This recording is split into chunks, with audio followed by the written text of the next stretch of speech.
gentlemen, welcome to the Point Click Podcast. Our salesman.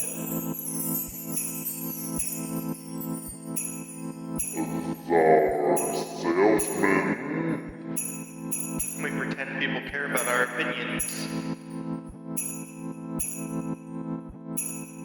We pretend people care about our opinions.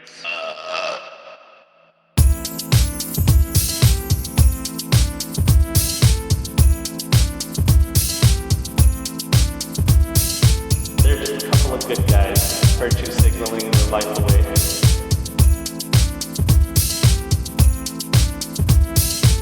It smelled like wet dog.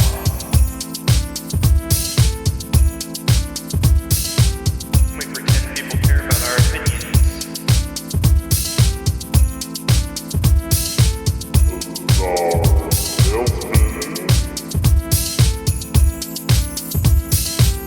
We pretend people care about our opinions.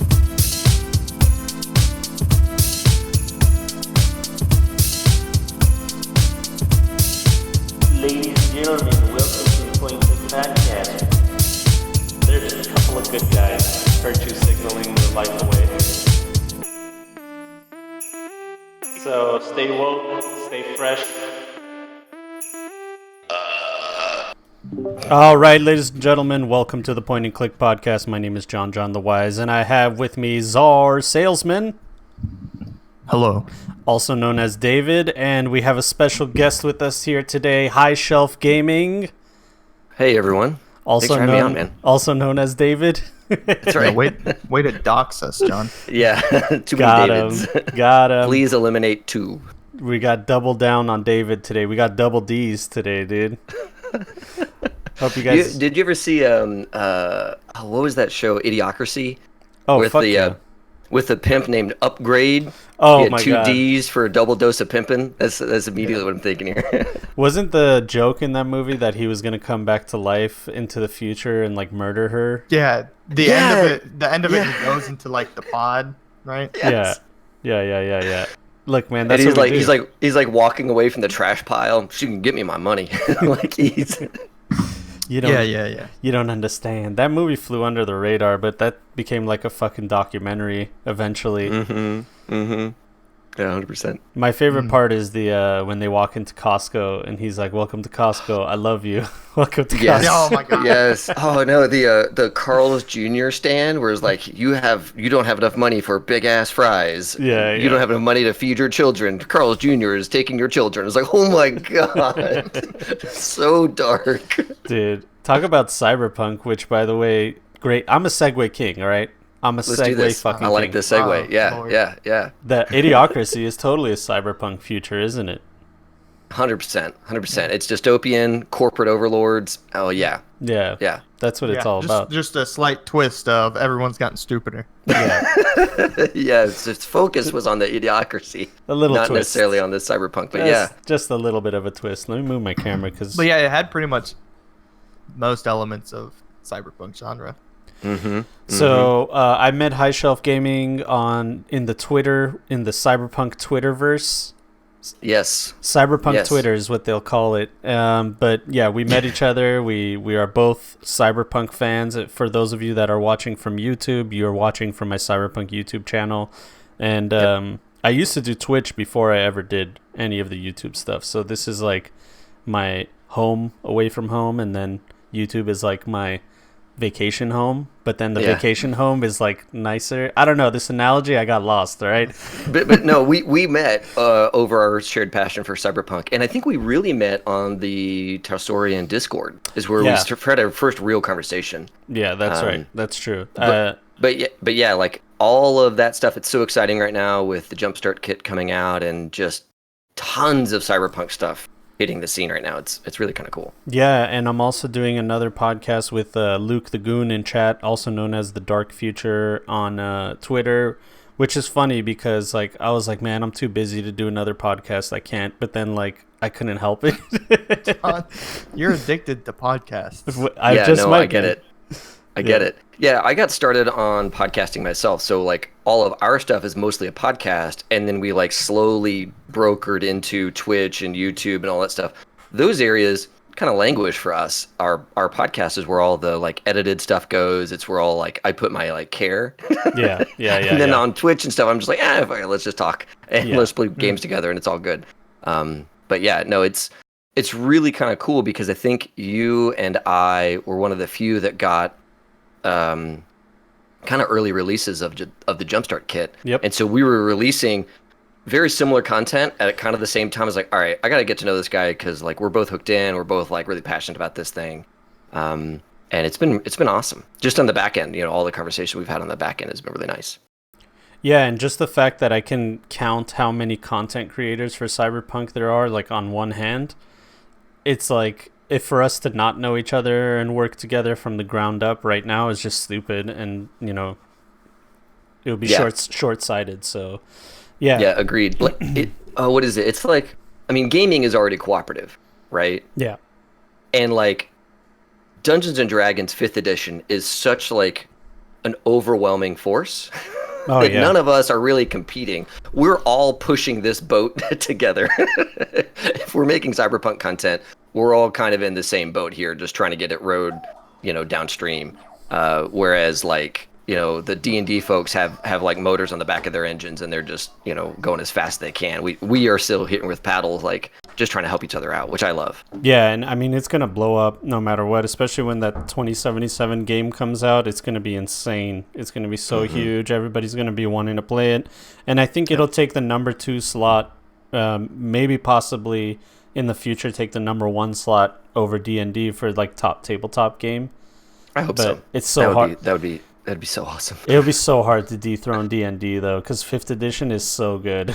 It's crazy good. It's got millions of people who play it. I'd be really happy if Cyberpunk got up to like, I don't know, top 3, because at that point it's beaten out so many other game systems, and you would have like thousands of people watching, and then our collective shows would all benefit from that, because anybody 100%. who wants Cyberpunk content, if they have like a group of shows to watch, it's going to be great for them.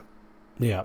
Well, hey, why don't you tell us about your podcast and what else you do other than, because I know you don't just do Cyberpunk, you do other tabletop games, and like, what's your creativity? What is it like? Give us like an idea. Yeah, definitely. So High Shelf Gaming is really a podcast born out of myself and my buddy Rich. We go to a lot of gaming conventions. So Gen Con is our big one. And then we go to all the other big ones as well, like Origins and on down the run. And so we really got started wanting to do a podcast about tabletop gaming. And so High Shelf Gaming is about that. It's about gaming conventions. It's about board games, role-playing games. But we're both really into like old school revival. So he's really into like D&D Basic. He runs D&D Basics all year long. And I'm really into Cyberpunk and like World of Darkness and all of that kind of stuff, just based on when I got started. Yeah. So High Shelf Gaming is really a generalist podcast.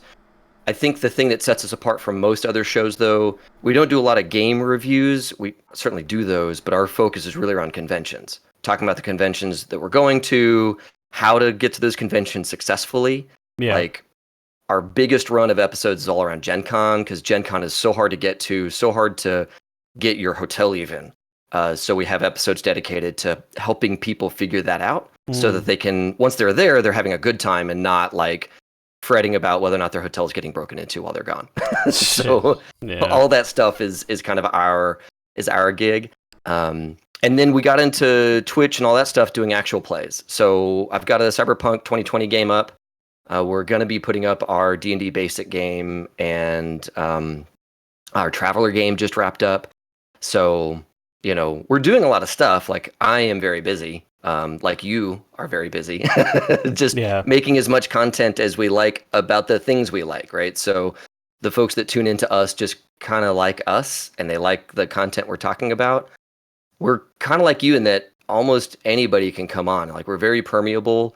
I know we've had members of the community on the show talking about their favorite game. Like, we just did one on Gloomhaven. I don't own Gloomhaven. I'll play it if somebody brings it to my house. And so we had a community member come on and talk about Gloomhaven. So Yeah, that's the thing about tabletop games. I agree. Like, I'll play whatever the fuck, as long if you're running the game and I don't have to know anything. Like, all I have to do is come with like dice, then and just play. Then I'm cool with it, because having to like read the books and everything and prepare, it just takes a lot of fucking time, man. And I'll say, like, tabletop gaming is more complicated now than it's ever been. It's bigger than it's ever been. And so you kind of need a referee or a game master for board games these days. Yeah. Like, it's not Monopoly. It's legitimate. not, it's not like a one page of instructions. It's like, okay, here's the instruction book.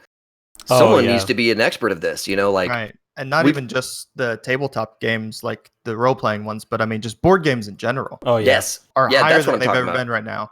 Yeah. And I mean, because I have a group of friends that we play board games with like once a week or every other week. And some of these games just have such complex rules, and they, overlap, and there's so many different interpretations of them. There's times where we have to take like 20-minute breaks just to suss out whether one of us can do what we're trying to do, Right. or something like that. Like it's Exactly. great. Like, They're getting more complex, and that's a huge source of fun. yeah, like Scythe is one of those board games that I think is really complex out the gate. It's got a 25-page instruction booklet, and you need to understand all 25 pages before you're going to be competitive at that game. Oh shit. And that's just how it is. So you need somebody at the table who's an expert if Yeah. you're going to play that game. And so many board games are like that now. Yeah. And so it's cool because it allows people to get really into the thing they're into, but it's a challenge, because Yeah. you can't just like open a box and start playing. You gotta have somebody who really knows their business. Yeah, that's the problem with board games, is like you're either like into it and you're ready to learn, and you're like, all right, whatever, just teach me because I love this kind of shit.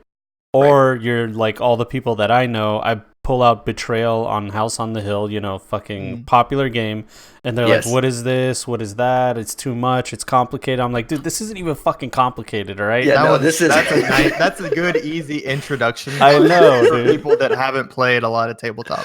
I know, man. I kind of ask a person like, "What's your game?" And if they tell me things like Cards Against Humanity, I'm like, "All right, Party okay." games. So, Let's so see. we're gonna start here, and Yeah. maybe we'll get to things like Catan or Betrayal. Oh my God. Maybe. We'll start with like Munchkins. Right. Yeah. See, like that's the thing. If they're like having trouble like figuring out Betrayal, it's like that we've reached that level where it's not user friendly. You know what I mean? Somehow. Right. And I don't know how Right. that happened. It's like there's Monopoly, and then that's like their maximum. You know what I mean? For rules and shit like that. Anything after that, it's too complicated in their Right. eyes. Yeah. Yeah. Exactly. If somebody says, "Oh, I love Life and Parcheesi," it's like, "Oh fuck." All right. Well, here's Exploding Kittens. Let's all have fun playing Exploding Kittens, and then move on. Yeah, I'll find another that's it. gamer friend. Yeah, it's funny. Yesterday we were at somebody's house and we played this game called what the meme, or what's the meme? Oh yeah. Oh, no. Yeah. No. Dude, it was yeah, actually yeah. funny, dude. You didn't like Really? it, Zart? You're not Cringy? into it? No. Cringy? Is it that stupid card game that I see in like Books A Million? Okay, it's all right. So you know how memes, they have their image. Never heard of them. Come on, don't be an asshole. The Zart. image macros. Okay, so it has like the image, like the fox sitting on the bed or whatever, and you just show the image, and then you have everybody gets cards, and the cards say like my face when my girlfriend, Right. blah blah blah, like all that shit. And so you have to. It's like Cards Against Humanity. You got to match it with the meme. Yeah. And like that's the extent that people will go to like trying to figure out a game. Is that? Yeah. You know what I Yeah. mean? Yeah, exactly. And sorry, you're talking about in the chat there, Binding of Isaac. Yes. One of the cool things you're reminding me, one of the really cool things about board gaming these days is there's a game on Steam called Tabletop Simulator, Mm-hmm. which we use Oh, all the yes. time. Yep. And in the workshop are thousands of games that people have programmed. Binding of Isaac, fucking Sushi Go, Betrayal, all these games are there. And so that's how we do it. So whenever we Twitch stream, if we're not doing a role-playing game, we load up Tabletop Simulator and we invite anybody in the community to come and play board games with us. Oh, that's awesome. That's cool it's because all- it's so hard to find people to play with. Yeah, exactly. And the great thing about Tabletop is it lets you save the game. Yeah. Right? So if somebody's like really into their Gloomhaven campaign and it's like shit's blowing up and everything's crazy. It's like, all right, we got to stop for the night. In the real world, you'd have to like sit there and write down where everything's at, and it would suck. In this, you just click the save button and leave, and you're okay. Yeah. So like digital tools have really made role-playing games, or not role-playing games, but made board gaming a lot easier, which I love. Yeah, we have actually had to. We've done like a live save before in my friend's basement with one of the games like Galactic Conquest, or I can't remember which one it is. Where you like Twilight Imperium. Yes, that's the one. Thank you. Yeah. Twilight Imperium, where we played for like it was our first ever game, so we played for like almost 4 hours, and then had to stop, and we like took a break for like 2 weeks, and then came back to it, and he just had to leave it all set up in his basement. Yeah, that's what it is. Like he covers it with a sheet, hoping that nothing jacks with it. And that's old school save, right? Yeah. You just cover it with a sheet and you leave. Nowadays, there's tools, so I like to use the tools. I almost don't do any gaming in person now. I just do almost everything remote, just because of how good the tools are. Okay, so my YouTube chat is not working. I just gotta check on it every now and then. That's fun. Restream's great. It's a great service. I recommend it for everyone that wants to be 10 out of 10 would use again. Yeah, if you have high blood pressure and you're worried about dying, definitely use Restream for all your needs. Yep, agreed. So tabletop gaming in every form, RPGs and board games, that's what you guys usually focus on. Yeah, and where Rich, my co-host, he does the D&D stuff. I'm more, dark future, from World of Darkness all the way up through, Cyberpunk, Eclipse Phase, right? Transhuman roleplay, all that stuff. Nice. That's my bag. And then, we're about... Oh, go ahead. No, I was going to say then tell us about your podcast after, too. Yeah, so we're about to start a West Marches Cyberpunk game. So like players can drop in, drop out, explore the world of Cyberpunk Red. That's going to be my next kind of huge project. So I'm doing a bunch of world building for that right now, doing a bunch of planning for that right now. And all that's going to end up on Twitch and YouTube and probably also the podcast. Okay. Just so folks can listen to it afterwards. But that's my huge project right now that I'm working on. Yeah, see, my idea with Cyberpunk, I'm going to start this thing called Cyberpunk on the Spot. I talked about it in my podcast with Luke. And pretty much the idea is that I don't have time to prepare a whole other Cyberpunk campaign and world build and do all that stuff. Because you have one. Yeah. I just can't fucking do another one, dude. There's no way. So I was like, what if I just did like a, audience interactive game where like they gave us ideas, like whose line is it anyway kind of thing. And we played Cyberpunk without any preparation, and people could just join in. And like we'll just have one premise, like, okay, we're robbing a bank, and we'll use the pre-gen characters from the Jumpstart kit. Yeah. And here you go. Now we're robbing a bank. Like, okay, audience, tell us, how many security guards are there? Are there cameras? Like all kinds of cool stuff like that. Yeah. So that was one of my ideas. Perfect. Yeah, I like anything that gives audience participation. And I've had to kind of work on that for my game. The way I want the audience to participate is to be members of the board that are controlling the organization that the players are all part of. Mm-hmm. So, like, do they want the organization to invest in finding more resources or developing new technology or espionage, that sort of thing? And so the audience kind of dictates the future of the game. Yeah. And so, but yeah, anything that gives audience participation, man, I'm a huge fan of. And I love the idea of kind of a improv-y, whose line is it anyways? Like, all right, guys, how fit is this guard? And somebody's like, dude, he just eats donuts all day. It's like, all right, cool. That's what the guard looks like, That's funny. That's perfect. That's a good way to do it, man. I like it. For those of you guys that are listening on YouTube and you want to chat with us, you can go on to mixer.com/JohnJohnTheWise or twitch.tv/JohnJohnTheWise. We're also there. Like I said, I don't know why it's not connecting the chat, but I literally spent 30 minutes like almost dying from a heart attack trying to figure this shit out. So I watched that happen. It was rough. they were there, they were witnessing, and they definitely made fun of me the whole time. It was not like they were supportive or anything, so it was worse. And it was fun. But yeah, and I lost my train of thought. So Czar, you have to take over. Oh shit, what? So other than your podcast, so I just spent the past 15 minutes trying to make a Mixer account. So that's hilarious. Good luck to you, sir. Yeah, no, that's those are it. The podcast about general gaming stuff. tabletop gaming, and then our Twitch stream and YouTube, which is mostly about actual plays of whatever games we're running these days. And that's really kind of it. Otherwise, the community is super open. Like I'll play games with anybody in the community. They just have to be in the Discord or in the Facebook group and say, "Hey, I want to play games," and then they're in. Like it's not. I don't have like a bunch of like rules or anything like that. Just so long as they obey Twitch's rules, I'm happy. Don't get me kicked off Twitch. That's all I care about. I know. Dude, we'll talk about Twitch. We have some cool stuff in the news. You know what? Should we just get straight into the news and start talking about that shit? Let's do it. So, but before we do, all you guys out there that love tabletop gaming, make sure you guys follow High Shelf Gaming on Twitch. Do you have a YouTube as well? Oh, yeah. YouTube. It's all there. Actually, highshelfgaming.com has links to everything. Okay, highshelfgaming.com. You'll find the Twitter there, the YouTube, the everything. If you guys are always looking for places to play tabletop games like Tabletop Simulator and stuff like that, I mean, there you go. You have a community right there where you could literally just hop in and out and play video game and play tabletop games with them. So that's an awesome source, actually. I love that. Yeah, it's super easy. And thanks for letting me. I linked it in the chat for anybody who wants to. Yeah, there you go. So we'll do that. So without any further ado, let's get into the doo-doo. Oh, baby. So yeah, for those of you that are new to our podcast, we usually react to articles of gaming news, and we're going to start right now.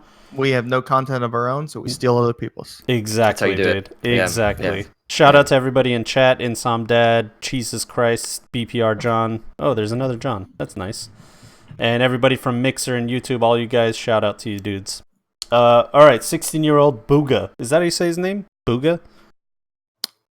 Bugha? I don't know. I feel like I should have. I felt like everyone was talking about him, but I don't think I ever heard his Let's just call him Booga. I think that's Booga. Bugga. It's Booga. I'll go with Booga. Well, he's 16 years old, and he just won a $3 million Fortnite World Cup prize in the solos. This is how you get people to play Fortnite for life. Dude. Because one kid makes $3 million, everybody's going to be playing Fortnite for as long as they possibly can because they want the next $3 million prize. I think like 80% of the top 10 were like under 15 or some shit. You know what I mean? Like they were under 20 for sure. It was like there was a 13-year-old that won like $1 million or something, or 800,000. And this is the highest single payout esports prize that's ever been done. Stuff like Dota has larger price pools, but since it's split between a team and an org, it's not that single payout to an individual. Yeah, that makes sense. And you got to think, like, if that $3 million goes to this kid alone, not to like an organization that he's a part of, it's his parents that get that money. Oh yeah, right? But there's this, which is good too, because I mean they can set him up for life. Or they can Macaulay Culkin him and ruin him. Well, actually, we're seeing a new age of child stars being born right now. Oh yeah, through gaming? Fuck yeah, dude. Yeah. But also, actually, I didn't know this, but there was like a law that passed after Macaulay Culkin because he like set the precedent for it, where like families can't touch the money at all. Oh, like it goes into a bank and no one can touch it until the kid's 18. He can touch it. Good. So, some sort of trust fund type situation. Yeah, pretty much. Yeah. So you can definitely be nice to your kid until they're 18 and hope that the kid becomes the new prince of the household and it's just like catered to. I want another Nintendo Switch. Yeah, don't worry, son. We'll get you the third one. It's all good. We get it. Yeah, we'll set it up in your bathroom so you never have to stop gaming. Well, I get it. Everyone's got to have a toilet switch. We get it. Toilet switch. Gross. I now regret what I just said. Yeah. All right, so Booga won. Shout out to Som, number 2. He was a HOTS pro and made a fraction of that amount of money playing HOTS as a top HOTS player. And then he just was like, oh, let me try this Fortnite thing. Boom, number 2. How much did he win? $1 million? I don't know. I don't know how much Som ended up winning. It's enough to be balling out of way more than he control. ever was going to in HOTS. Oh, fuck. It's just, I mean, and of course, like, as far as like mainstream media, everyone was like, couldn't comprehend that this kid won so much money playing a video game. Yeah, it's that whole thing. Like whenever there's esports on ESPN, people blow up on Twitter. Yeah, they're like, what is this? Yeah. Slasher does a really good job of like covering that stuff. He like screenshots all that shit. You saw him on Fox News, right? I knew he was on Fox News, but I didn't actually see him. Oh, okay. So Yeah, I don't know think what happened. It's really neat to watch people who aren't in the gaming scene come to understand how much money can be made in the gaming scene. Yeah. They're like, wait, what? Millions? Not like hundreds, but millions? Really? It's like, yeah, dude, this is big entertainment. Big entertainment. Yeah, it's like they don't see the just logical jump to, hey, this is just sports. It makes the money the same way real sports do. Yep. Right. With viewership, advertisement, everything like that. People want to see this, then guess what? The people playing it get paid lots of money to be good at it. Yeah, exactly. And people in chat, Insomdad and Blue Laser, saying it was 1.8 million that Psalm won. That's huge. It's just crazy. Hefty penny. I can't even comprehend that amount of money. Like, I know people talk about big amounts of money, like billions and stuff that the human brain can't comprehend or whatever, but even just like a million, I'm like, I can't comprehend just getting that amount of money. Yeah. That's like, fuck you, life-changing money. Yeah. What's crazy is where you make that money has a huge impact. Like if you're an American citizen, you make that money. Well, a bunch of that is taken in taxes. Yeah. Yep. If you're a UK citizen, you get the whole thing. What? Yeah. Is it specifically like prize pools or it's like gambling type of payouts and all that kind of stuff. You just get to keep it. Okay. Wow. So I know that the US tax is like close to 40%. It's almost half that you get taxed in the US. Right. Yeah. So it really depends on where that person is from when they win that prize pool. Yeah. It has a huge impact on okay. I feel bad for all the kids in League of Legends, like all the Chinese teams that are in League of Legends. Like, dude, I'm sorry, but how much of that goes to the Chinese government? Like, yeah, it's true. You like pour your entire life into this thing. You make all this money, and then it's evaporated. It's like, sorry, guys, that's how it works. It's rough. I remember when I used to work doing door-to-door sales. Terrible, but I did it for a cable company. So, and anytime I made commission off of that, my commission pay is considered bonus pay, and it was taxed at like 38%. And I'm like, are you fucking kidding me, dude? Like, they don't consider it part of your, like, pay. Income. Normal income. Yeah. It's like bonus pay. And it's like, no, dude, this is my whole fucking... Anyway. But good thing we tax capital gains at such low rate, you know? So these big rewards, it's like, awesome these guys get a lot of rewards. It's really cool. But we all need to kind of remember then in the background, actually the guy is getting like half that or less. Right. Once you get through everything, Yeah, but even that's if still a shit ton of that's money. the thing, even if he got 3 million and then from that he walked away with $1 million, that's still really awesome. You know what I mean? Yeah. The guy's done. Yeah, he still is a very good player. Could do this again next year. Exactly. Yeah, no, absolutely. I know that, like, I mean, watching people, you know, that are really into Fortnite or commentators and stuff like that, or other really high end level Fortnite players, were like analyzing his play and was just like, it wasn't just that he was good. He was like on another level than everyone else playing. Wow. That's like awesome. He was just doing things out of this world that people don't normally do, and he was just playing around everyone so well that it was just like that's something awesome. people hadn't gotten to see in that Fortnite arena yet. That reminds me of like MMA. Whenever somebody's like going for the belt, they kind of talk about the championship gear, where like in MMA, there's this whole other gear that the champion has. And the challenger needs to have that too. So it's cool to hear like people breaking down his plays in Fortnite, saying, no, he's on another level. Like that's awesome. So not only did he like deserve it because of, you know, luck and all that kind of stuff and just a big base skill, but he like took it because he's got abilities that other people don't have yet. That's really cool. 2 things. Number 1, we got a hot dude alert in chat, Angel Soul TV. Make sure you guys follow her on Twitch. She's an amazing streamer, supporter, podcast alumni. And number 2, are you a fan of MMA? Because if you are, you might be my new best friend. Dude, I used to watch a lot of MMA back in like the You're dead to me. Couture and GSP days. I haven't watched it in about a year or 2. I got a kid, man, and I had to let hobbies go. And it was like, all right, well, I get it. We're getting rid of that one. We're getting rid of that one. I want to keep my podcast, so other things are out the door. I get But it. yeah. I get it. You're dead. You're dead to me, but I get it. I get it. All right, let's Fair. move on from this guy winning. We could just talk about this for hours, but let's move on. Speaking of someone that didn't make it to the World Cup, Ninja, I don't think he's crying at all about not making it to the Fortnite World Cup because he just moved to No. Mixer. Mixer.com, shout out /Ninja, exclusive deal, and Twitch was so butthurt about it. Oh yeah. Right. Oh yeah. Oh man, I can't even imagine like how it took place either because I'm not sure as a partnership program, like did he tell them it was gonna happen or did he just like drop it on them with this? I imagine he just dropped it on them. I mean, does he have to? There's no contract saying you have to tell them anything. No, not at all. So it's just I'm sure they were super butthurt about it. Yeah. Yeah. Slasher reported that like immediately they took off his check mark. They took out like from Twitch and like they were just They burned him. and And it's really weird because the verified check mark does not specifically just mean that you're a partner. no. It means something else. Yeah.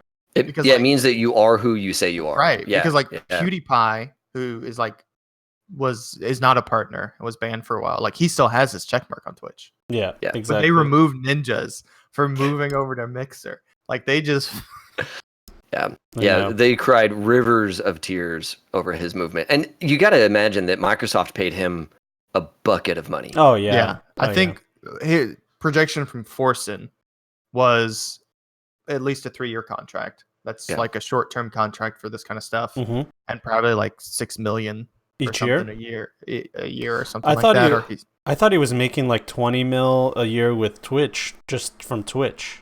But I think he Yeah. okay. So what had happened was he had declined in like subs, and like he just hit a little low point. Low point meaning that instead of making $10 million, he made like 8 million or some shit. You know what I mean? Sure. But it was enough for Twitch to like talk some shit to him apparently, and said like, hey, you need to like do something. You're losing subscribers. You need to get your numbers back up. Yeah, Dude. pretty much they busted one of those. Like, hey, let's get your numbers back up. This and them's that. rookie numbers. And Get those numbers way up. and there's this like common rhetoric going on right now where everybody's upset with Twitch. Like right before this news broke out, H3 had an entire podcast where like a quarter of it they were talking about how their issues with Twitch and how they were so petty and disrespectful and they just had terrible business practices. And they realized that it was just a bunch of kids running it. You know what I mean? It's a bunch of young people that don't know what the fuck they're doing. And they wish they were in the spotlight. They go to like all these mixers with, no pun intended, with streamers and try to like get together with them and like be cool and buddy because they wish they could live that lifestyle. So it's like this really weird fucking thing that's going on. And then this news broke. Yeah. Yeah. So, It feels a lot like Howard Stern moving to satellite radio. yeah. It feels a whole lot like that. Like a lot of people were kind of scratching their head going, really? Mhm. Don't you have a super sweet gig here? But you don't understand that behind the scenes, it's actually not that good. Right. There's a lot of stuff because I know people, everyone's calling him a sellout, of course, as everyone does. When anyone tries to make money for themselves, Yeah. people call people a sellout. But everyone's accusing Ninja of being a sellout and stuff, and that he did it all just for the money. But he said, there's more reasons that he did it than just the money. And I'm sure that's true. One, dealing with Twitch is probably a fucking pain in the ass. Yeah. Just seeing how Twitch has operated itself over the years, it's probably horrible being a partner, honestly, a high-profile partner. Yeah, they're pretty inconsistent too in the way they make their rulings and stuff like that. So I imagine as a high-end creator, it's got to be really frustrating to be like, all right, what am I really allowed to do? Yeah. Because this person got burned at the stake and this other person got nothing. What is the rule? So I'd imagine that moving to a platform like Mixer, where Mixer's corporate, man, it's Microsoft, and they're going to be super consistent in the way they interact with people. I imagine there's some comfort that comes along with that. Yeah, and Twitch really did have a monopoly on this whole game streaming service. Even though there were so many options, nobody was able to do anything. And this doesn't just open the door for Ninja, it opens the door for other people, gives them negotiating power. Like, hey man, if you want me to stay, then, make sure you treat me right because there's people throwing numbers at me behind the scenes. And if Ninja went, I can go too. And Dr. Disrespect even said on his Twitch channel live, he said, if they give me a deal like that, I'm out too. Yeah. You know what I mean? Yeah. So it is what it is. 100%. So yeah, anyway, there's that. And I did want to mention, because Lord Jesus Crest did mention in chat that Ninja did speak about going back to his roots, mhm. which of course is Halo. Oh, that makes sense. So Yep. it's, we could be seeing a resurgence in competitive Halo with Ninja through behind it. Minecraft from Microsoft putting out the next Halo. Was it Halo Infinite or whatever? Yeah. So we could see him spearheading like a new competitive scene for that, which would be very interesting to see, like Halo back in like an esports scenario. Yeah, I Yeah. could totally see Ninja doing like this really cool high quality production video of like introducing Halo again or doing commentary and making it like this whole big thing, you know? So I could totally see that. Good for him. Other than that, Ninja's 80,000 mixer views shows that he's bigger than just Twitch. And apparently from what I read, he peaked at 300,000 subs on his first month with Mixer. Wow. Now that Wow. could be a little bit inflated just because of the hype. It Sure. is, and I think he's hit 1 million now. Yeah. So, oh shit, that's insane. Yeah. Now, one, it's the hype, but also like people were getting free subscriptions because it was the Mixer deal. Oh, right? okay, Was okay. People got some free Right. subscriptions, so it was trying to him moving plus the free sub. It was trying to get as many people to just hit the platform as possible because once you Right. get them there, it's easier to keep them there. Yeah. One would hope. Yeah. And apparently he But- was streaming at Lollapalooza. Oh my god, did you see the clip of people yelling at him? No, what did they People were say? screaming, or it was just like one group of guys screaming, "Tfue's better," or screaming at him for being a sellout. Fucking Different stuff losers. Like that. That's I'm hilarious. like, oh my god. Yeah. But, Twitch was very classy. They made sure to say stuff like, welcome home, Booga, as soon as he started streaming at Twitch. They did this whole thing. And now I had an article or something. Is it this one? No. Where Twitch pretty much, if you go to twitch.tv/ninja, you'll just see advertisements for all kinds of other streamers. Yeah, that's what's fantastic. They're like using that landing page to advertise their other streamers, and then they Might as well. they drop this where they're like, welcome home, Booga. Yeah. Like, yeah. we don't need you, Ninja. We got Booga. That's right. That's right. Oh man, so there's that. And then one more thing about Twitch. Apparently this guy has a Twitch channel. I don't know if you guys have seen this, but he got banned for no reason because he said that he has 1,300 subs and streams once a week, and he has like sub perks. So people will sub to him when he's not online all the time because he has like some kind of deal going on with his subs. He does like he's got if I think he has a website where if you're a Twitch subscriber, you get like a percentage off, or you get some sort of bonus or some sort of incentive to subscribe. So like when he was offline, he had a huge influx of subscribers, and Twitch banned him for it. Yeah, they assumed it was fraud. He got 1,300 subscribers, and 300 plus of that number used no Prime. They weren't Prime accounts, so it wasn't like a free one. And then he got this email from Twitch support, and this just shows you like what they're all about. It says, "Greetings. We do not pay out fraudulent revenue. That is why you have not been paid out. Do you not notice how you have well over 1,000 subs, but when you stream, no one talks? Then when your stream is offline, you have hundreds of subs?" Like, this is the most professional email from Twitch support right here. It sounded like a 15-year-old kid wrote this shit. Yeah. Someone with the maturity level wrote it. Yeah. Yeah. I mean, that sentence right there, do you not notice? That's exactly how I address C-level people in my job. Yeah. I'm like, did you not notice the manual that I sent you earlier? Yeah, this is dumb. Like, these guys are responsible for so much revenue going to creators. Yeah. Right?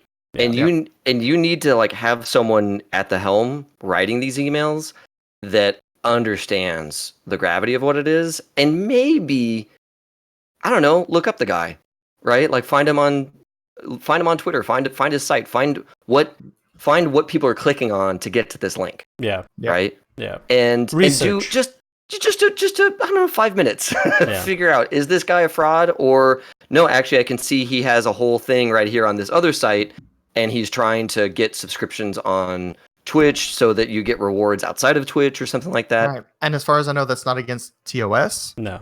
So, and it drives money to Twitch. from an outside source. So that should be something Twitch likes. So it's just very bizarre, very very bizarre. They were just like, "Fuck you" specifically because I don't give a fuck.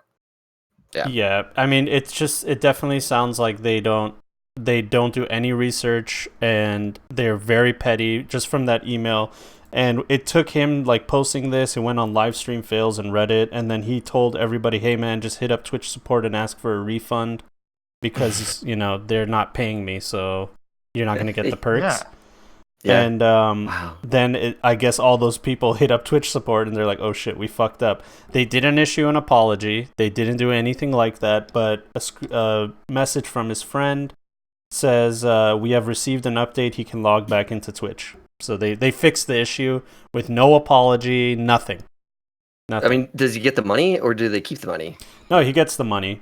Okay. They thought he was a fraud the whole time. That's the whole thing, They didn't do research. Just need to leave Twitch at that point. I mean, more and more people should leave Twitch because of shit like this. Yeah. It's dumb. Or at least, I saw like Angel saying in chat, Jesus kind of makes me not want to stream for them, but I don't know, hard to leave things you've built for years. And that's totally, I understand that. And I've been telling people lately, that are affiliates, what's the benefit of being an affiliate other than like a few emotes and stuff like that? But for the benefit for Twitch is you can't stream on any other platform. So they can hold on to their affiliates and they can't go anywhere else. So if you're willing to lose your affiliate status because it's not important to you vis-a-vis me, then just stream on other platforms. That's what I'm doing. So that's what we do too. We stream on 4 separate platforms. And if people, I think that these days, if you're a new creator, like, none of us are partner status, right? None of us are at that level. If you are still building, you can build on multiple platforms at the same time, which gives you the most flexibility whenever they pull weird shit. Yeah, right. Exactly. I mean, the ball's in your court, and we are on Twitch. Most of our viewers are on Twitch. I've had a good experience with them, but if we're being honest, they don't even know I exist. They don't know that 90% of their affiliates exist. They don't know any of you guys. Right. So if they knew, and they knew that we were streaming on other platforms and we were even having these conversations, I'm sure they would retaliate, so that's the only thing. All right, let's move on. So Japan approves groundbreaking experiment bringing human-animal hybrids to term. So all my furries... Here we come, cat girls. Wait, what? All my furries out there, shout out. Is this real? This can't be real. This is from There's no way this is real. This is from sciencealert.com, okay? So... This is vetted research, okay? We vet all our sources around here. Yeah, they've Japan has officially lifted the lid on this proverbial Pandora's box. From what I've known, from what I've read in the past, the idea is, let's say a crab. If you cut off a crab's arm, a new one grows back. So what if we can take that gene and apply it to humans, and when we lose appendages or stuff like that, they can grow back? And some Jurassic Park shit, yeah. Some Jurassic Park, some Cyberpunk 2020, exotic fucking biosculpting, Gattaca, all that shit. All you guys are saying in chat, furries, we're gonna get it, baby. We're getting it. So, and it's all coming from the greatest place on earth, Japan, where all the cool shit comes from, dude. Anime, mechs. I'm talking big titty, anime titties, waifus. They're gonna have it all. Like CRISPR, right? That's the underlying technology for all this stuff. CRISPR is amazing and terrifying, and so powerful. So I mean, somebody was gonna do it. It kind of surprises me that it's Japan doing it. Yeah, but I don't know. Yeah, it just takes whoever's willing to step over that ethical gray boundary that nobody set and nobody really knows. There's no universal understanding of where that line is. Yeah, Japan's like, you know what? It's not been set yet, so we're just gonna jump right over it and see if anyone tries to stop us. It's fucking hilarious. I know that if you listen to Alex Jones, he said that China's been doing this for years. The chimeras and all that shit. I was like, oh shit, I didn't even know chimera was a real thing. I thought it was just from fucking what was that fantasy? Anime? What was that anime? Oh well, chimera is a ancient mythological being. Oh, but the concept you're talking about, Full Metal Alchemist. That's the one. That's the one. Yeah. So yeah. But yeah, I mean, like I kind of always assumed that China would be the one to do this kind of stuff because Right? ethically might they've be. been real like for a Yeah. long time, and they have a lot of resources. It kind of surprised me that Japan is getting in on the game, but I don't know. I mean, I'm against it because it's not something I grew up with. I'm against it. Yeah. Right. I don't understand it. Yes. I don't get it. Well, unpopular opinion, but I mean, it's not my opinion, but it's just like this whole devil's advocate thing.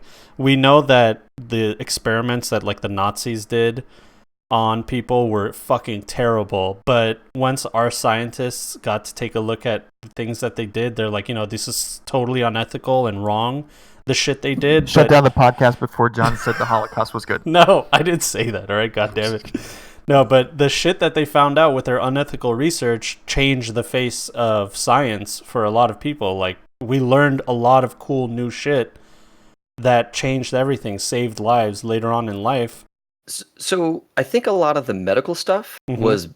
was locked up. Was like, look, we can't use this. This is terrifying. Yeah, of course. They did shit like, kill twins. Like, they would do something to one twin and see what happened to the other. That shit is like stupid pseudoscience shit. But there was actual real shit that they did where they would just cut open live people and like fuck with them and see what happens, like stuff that you can never do today. Yeah, I think that we used a lot of their rocket scientists. Mm-hmm. But Yeah. I don't think any of their medical stuff. My understanding, I could be wrong. My public school education told me that we didn't use any of their medical science. Oh no, we definitely did. I mean, maybe it's conspiracy wow. theory, but Operation Paperclip was the main thing where they pretty much, the Soviet Union and the Western countries, we just fought with each other on like which scientist we can take. And right, yeah, I knew we did that with like von Braun and all those guys. Werner von Braun is what started NASA. He's the one and he was the fucking straight up Nazi killer of, genocidal killer kind of guy. Right. I mean, at that point, you have the second ethical question of whether it's okay to use the research that was unethically founded. You know what I mean? Yep. So, but I don't think that any of the major nations had a problem with that ethical question. They just took it. The Geneva Convention wants to know your location. Yeah, man, I need to do some research. My schooling told me that they didn't use any of the medical stuff, but if they did, that sucks. Yeah, maybe I'm I'm not wrong. versed enough to put input on whether they did or not. not. First of all, we make dick jokes on this podcast, all right? So this is the last fucking place for you to get any of your fucking knowledge, all right, guys? So just letting you know, that's our disclaimer here. All right, next piece of news. The original Diablo is now playable in your browser. It's the shareware version, but if you own the original, you can unlock the whole thing. That's where we're at now. We can now play Diablo on our browser. Are we excited about this? No. Okay, next piece of news. Yeah, I mean, like, I liked Diablo, but fuck, man, it's been long enough. Also, other games. The first one kind of sucks when you have like all those new quality of life changes. Yeah, the second one's way better. That's the problem with going back to any old game that was, while it was good for its time. Yeah. I mean, it's hard to go back to some of these old games because there's so many quality of life changes that were like, people argue that they made the game easier. Well, no, they just made the game less fucking annoying. Yeah. Yeah, like I really want to try and go back and play some old XCOM, UFO defense, and all that kind of stuff, and maybe stream it. Yeah. But I loaded it up and played it. I was like, God, this is tough. Like, Dude. Not a tough game, but like just the UI. It's like, I didn't mean to click there. Come on. Dude, I didn't mean for that to happen. Come on. Try playing the first fucking Mass Effect game. Good luck, dude. Oh yeah. No. Oh my god, dude. No. That's one of my favorite all-time games, and I like loaded it up like a month ago, and I was like, oh no, this is garbage. I can't fucking play this game. It runs like, it feels weird. The combat's terrible. Why did I like this game? I guess I didn't know any better. But we didn't know any better. We didn't know that it could be better. That was the better at the time. Right, yeah, that was way better than the last one, whatever came before it. Yeah. So, I just want to know, when can we play Fortnite in our browser? That's what I want to know. Yeah. Next. I don't know. Chrome already uses up the same amount of RAM that Fortnite does, so probably soon. Fucking Chrome, dude. All right, next piece of news. Oh, Lord Jesus Christ, talking about Fallout 1 and 2? Yes. Oh, I played Fallout 1 and 2 when they came out. and I loved them compared to other role-playing games, which were mostly text-based. But I couldn't. you go back and play it now, it's like, no. Yeah, you know, this is awful. No, this is awful. It's terrible. It's really bad. But Yeah. I'm glad that it spawned all the other games and stuff. So. Oh yeah. This one's kind of fucked up. Are you joking? Inside a video game community's panicked scramble to find a GTA man who may have killed his family. Spoiler alert: he did. He Dude. yeah. So John, what the fuck? what? Like I said, we make dick jokes and we fuck around on this podcast. So I don't. Alright, so have you read over this? Yeah. Give me the Subscribe 411. now to continue reading. No, I've already read this story from somewhere else. I just needed it for the headline. So what had happened was this guy, obviously a disturbed individual, he posted on like his Discord saying like, I just slaughtered my entire family. Like literally just typed that out, and everyone's like, dude, are you joking? And he's like, no. And then he posted photos of like he like stabbed his sister, his mom, and his dad. Oh man. And it's just like gruesome fucking photos of like blood and everything all over the place. And then the people in his Discord, like, they try to like call the cops, and they eventually were able to connect it, and he was arrested after that. But I would hope so. Holy yeah. smokes. So there was no real motive why. I think he was just like a really disturbed individual, and for some reason felt like he wanted to talk about it on his Discord, where his only friends were. Those were his only friends, according to him. And he was arrested. What does this have to do with GTA? This is why I don't hang out in weird people's Discords. Like, I'm like, all right, I have a very specific list of servers that I'm okay being on. I don't want to ever see anything like this. Yeah, you should probably leave John's Discord once the podcast is over. I know. Good to know. Good to know. Well, that's my question. Is like, do you guys ever think that there's someone? There has to be a possibility that like you go to Walmart and like somebody in that Walmart is a murderer and has somebody tied up in their basement, or somebody in your Discord has done some fucked up shit. Yeah, it's rule like, of large numbers, man. That's 100%. What it is, 100%. right? Statistically, there's somebody like that out there. Well, anyway. Yeah. Well, I mean, clearly, we could probably all agree that video games made him do this. Obviously, yes. I mean, come on, dude. Have you ever tried to grind out a shiny Ponyta on fucking Pokemon? And then not get it? And then not get it? Murder. Yeah, then you go to murder spree, yeah. You know, like, we've been dealing with that claim since, I don't know, Doom. The first Doom. You know, the first Duke Nukem 3D. I remember I played that and everybody's like, oh, it teaches you violence. It's like, yeah. No, it's just a fun thing to do after school. Dude, the first Mortal Kombat, D&D was considered to be like a fucking Satanism game or some shit. Oh yeah, absolutely. Yeah, all this stuff, you know, it's the punching bag for politicians, and has always been and will forever be the punching bag for politicians. Yep. Yeah. If it's not gaming, it's going to be whatever the new thing is. You know, whatever comes out after gaming. Yeah, or general stuff that they just don't understand, that's not part of their generation, especially. And some politicians even that are part of the generation. But I mean, you know, years ago it was metal music. Yeah. Oh, yeah. Marilyn, remember they blamed Marilyn Manson on the Columbine guys? Hardcore blamed him. Yes. So, I mean, like, they will blame anything but, you know, their policies and stuff that they say. Yeah, but themselves and their own rhetoric and their own rules that they put into the society. Yeah. It really gets my fucking goat, because it's like, man, like, we have already dealt with this. We've already been through this road. You're gonna open this again? Like, this is a loser argument, and it's not gonna work.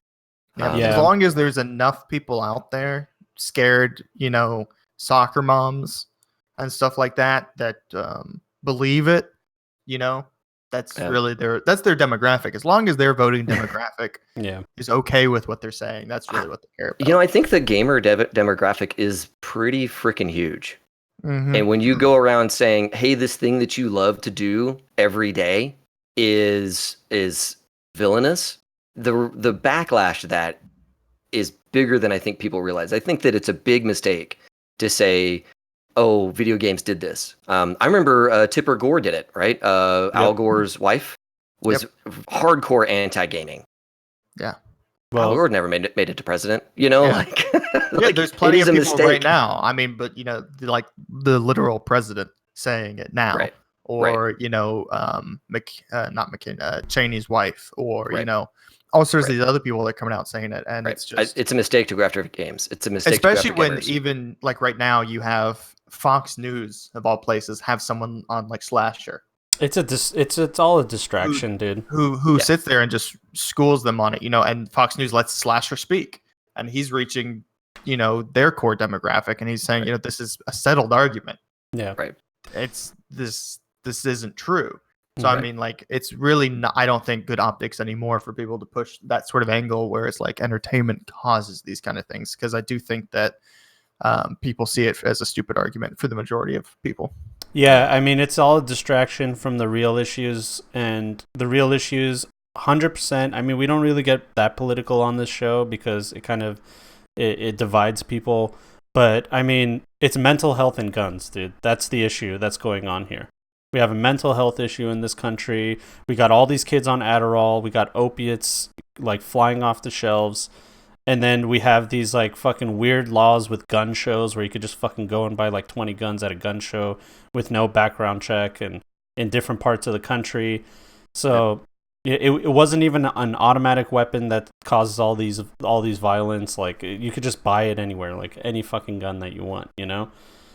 So all this stuff about video games is just a distraction from the real issues because they don't want us talking about the real issues because it's tough to talk about those real issues because I understand both sides. You're a gun owner that's never done we might have to anything. do something about it, and who wants to do something about it? Yeah. Exactly. Right. Change is scary when you're part of the status quo as well. Yeah. I love what you have pulled up on the screen. But hey, Walmart will pull all of its video games. And Yes. you know what? This gets back to yet another reason why I don't buy physical video games anymore. Yeah. I go to Steam and I go to Origin and I go to online stores and I just buy it all online. They never pull my favorite video game off the shelf in an online store. True. I can and just they can't sell get it me again. guns. So Yeah. Yeah. we're good. There's Yeah. online stores for guns though. I mean, I could. Oh, yeah, You can do that too. Yeah. Just and then, Steam won't do it. Steam's not doing it, so we Yeah. give them props for that. Yeah, then, but to be fair, it says that Walmart pulls violent video games, movies from in-store displays and signage. So they still have them for sale, but it's just like they're not advertising it anymore.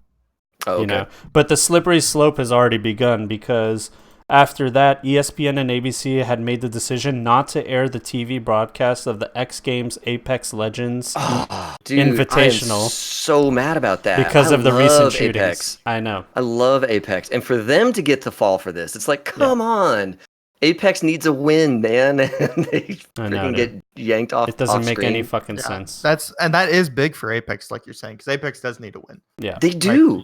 They've had a They're- lot of issues with player retention and Yeah, and they're a little company compared to Epic and compared to Microsoft and all these other guys. Like every one of these slights against them is just like one more nail in that coffin, and it just sucks that they got pulled off. Just the timing worked that they got pulled off screen. That's awful. And then it even reached movies. The Hunt theatrical release pulled by Universal following mass shootings and Donald Trump's slam against Hollywood. So an entire movie was pulled.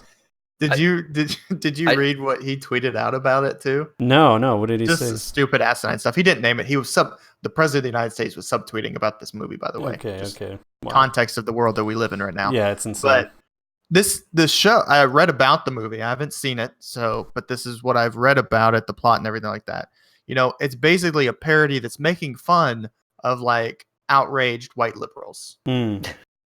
So like the setup is that you have the white liberals and the victims are like Kay Kona, rednecks, right? Like MAGA hat wearing. They took our jobs, like stereotypical. Right. People. But the entire point of the movie is not to be like, oh, come watch these kind of people get killed. It's making fun of the perpetrators of the crimes in this. Okay. Well, which is why it was like given laser focus as the movie that caused all these shootings. Yeah. Right. Stuff like that. So, and of course, the president was subtweeting about it, how it's promoting violence against conservatives because they don't understand that it's a parody making fun of outraged white liberals. Yeah. It's so unfortunate, man. It's world we live I in. mean, the people that worked on this movie, like, forget about just the actors and actresses. What about all the background people, makeup, like all those things that, we're going to use this on their resume, and now they can't. They just wasted all that time. They're not going to get the exposure that they need to further their career. Or maybe they do it because having controversy on your resume is attractive. Who Like knows? who is it that somebody paid? Oh, it was the makers of GTA Rock. Was it Rockstar Games? Yes. Said, hey, we really want controversy, so hey, all you conservative outlets, run articles talking about how bad the game is, so we stay controversial. There was, and I don't remember if it was Rockstar or someone else, or if it was a movie, but there was somebody who started their own like anti-movement against their product, Right. to try to get it banned. Like they are the ones that originated it because they wanted the you want to be in the controversy news around it. Yeah. 100%. Yeah, like they're embracing the controversy, right? Mm-hmm. Yeah. Mm-hmm. All right. And this could, I mean, the honestly, like the plot summary and points of this movie that I've read, it sounds like a stupid movie. Right. Yeah. So, I mean, it's probably going to be more popular this way than it was going to be before. Right. Oh yeah, no, 100% it will be. Yeah, and now people are going to go watch it. Like, what was so bad about this movie? Now I have to see it. Yeah. All right, moving on from all that, let's talk about Riot Games' new fighting game that they're working on. So it's considered the industry's worst kept secret, but Riot Games is working on, can finally use the S in the plural of their name.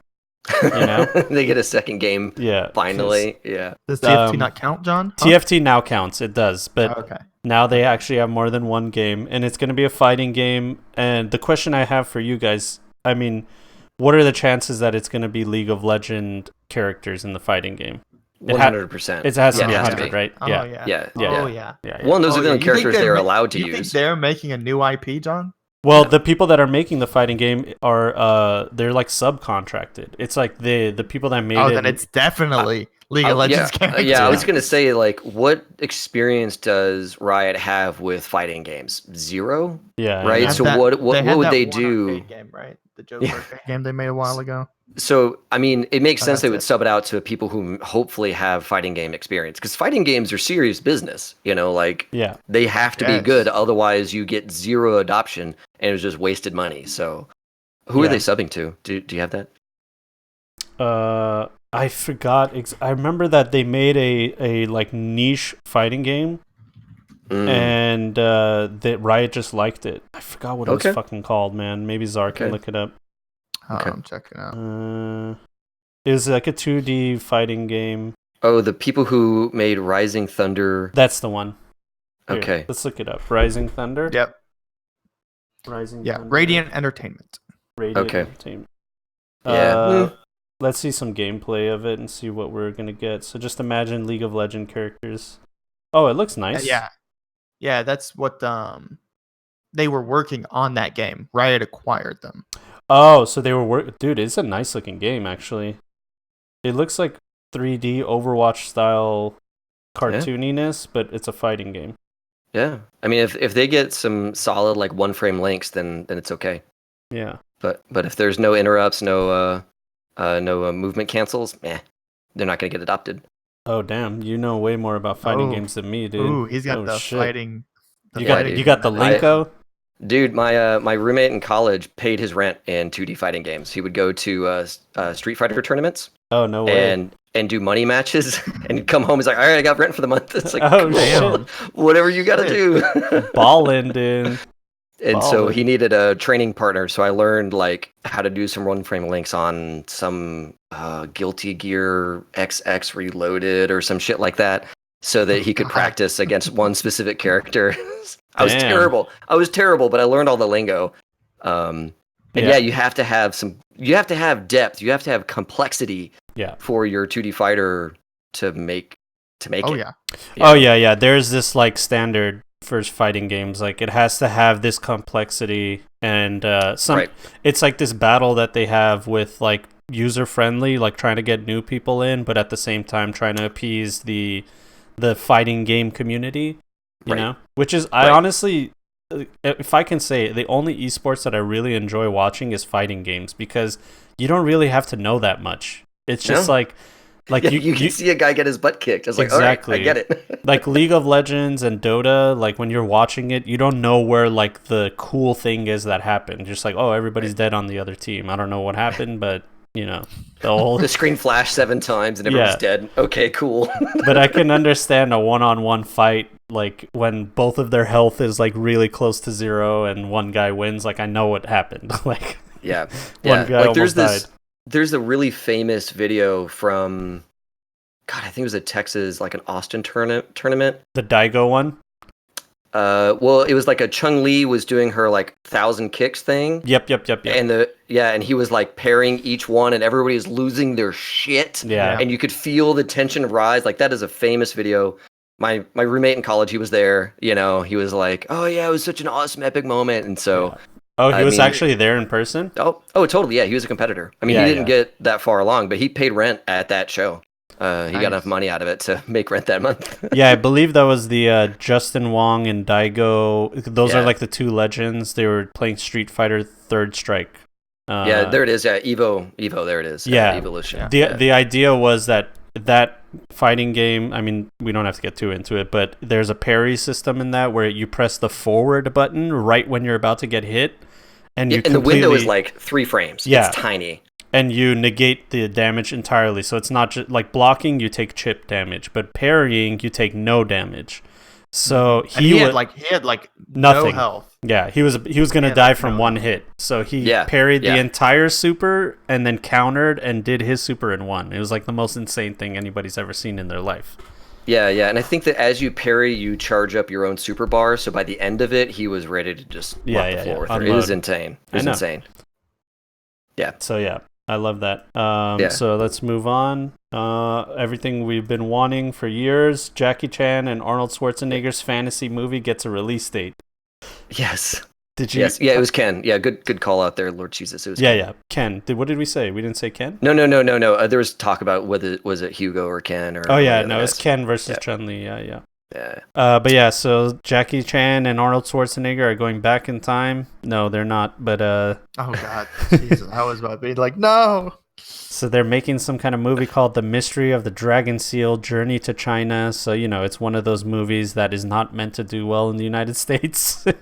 Hey, Schwarzenegger doesn't need it to do well in the United States. No. Dude, all those fucking like Steven Seagal movies that go straight to DVD, and you're like, who the fuck watches this? Apparently, China loses their shit. Over those fucking movies, dude.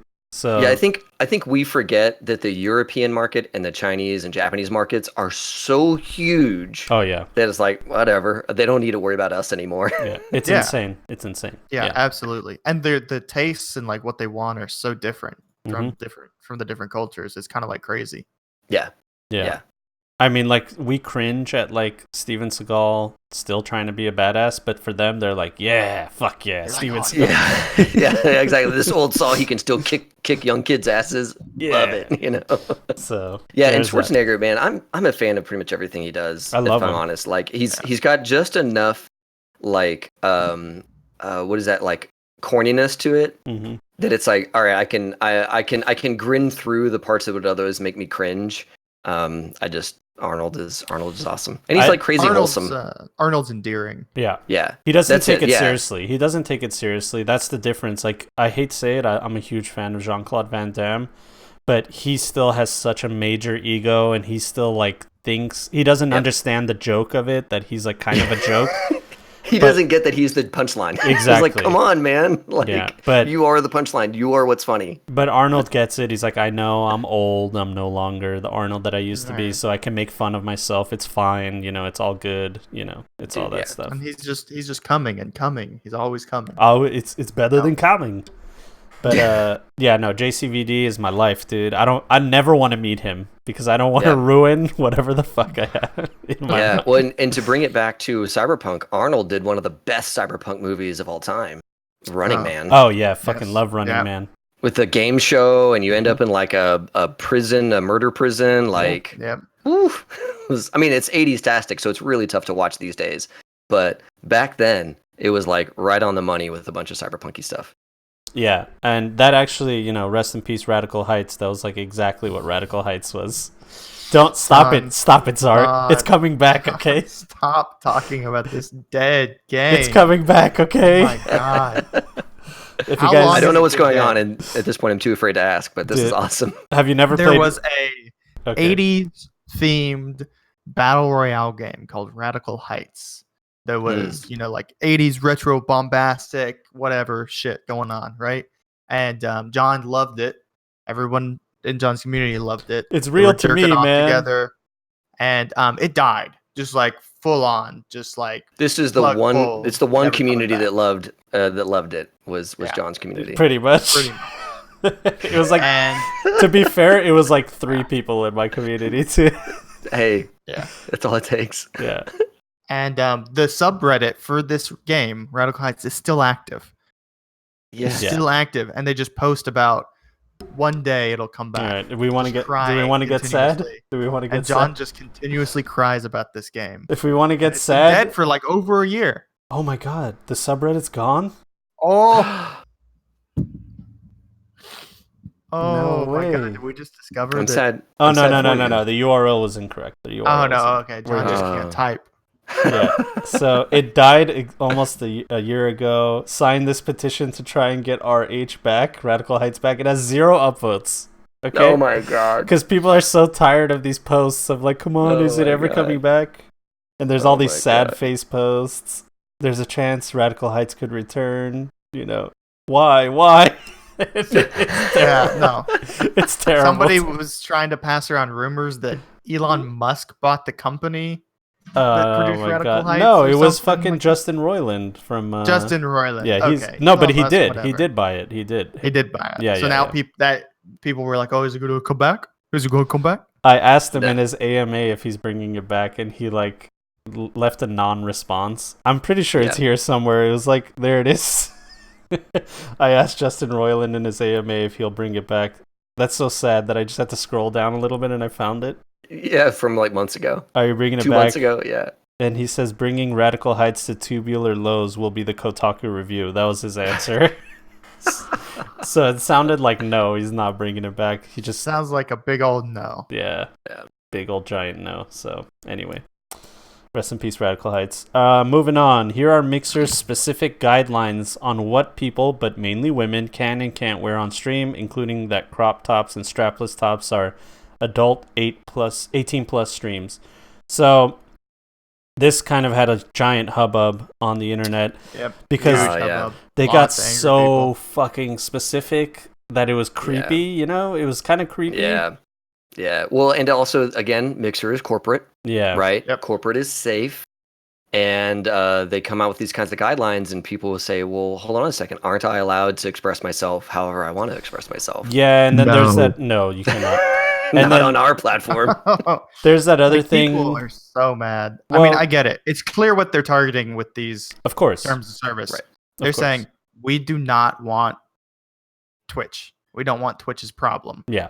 which a lot of people think is a problem. You can argue whether it's a problem or not. Right. But the problem that they're identifying is the Twitchy girls. Yeah, Right. a lot of people had a problem with this section, body areas defined, where it's like they're breaking down each body part and like what can be shown and what can't be shown, and it's like so Which is- weird, dude.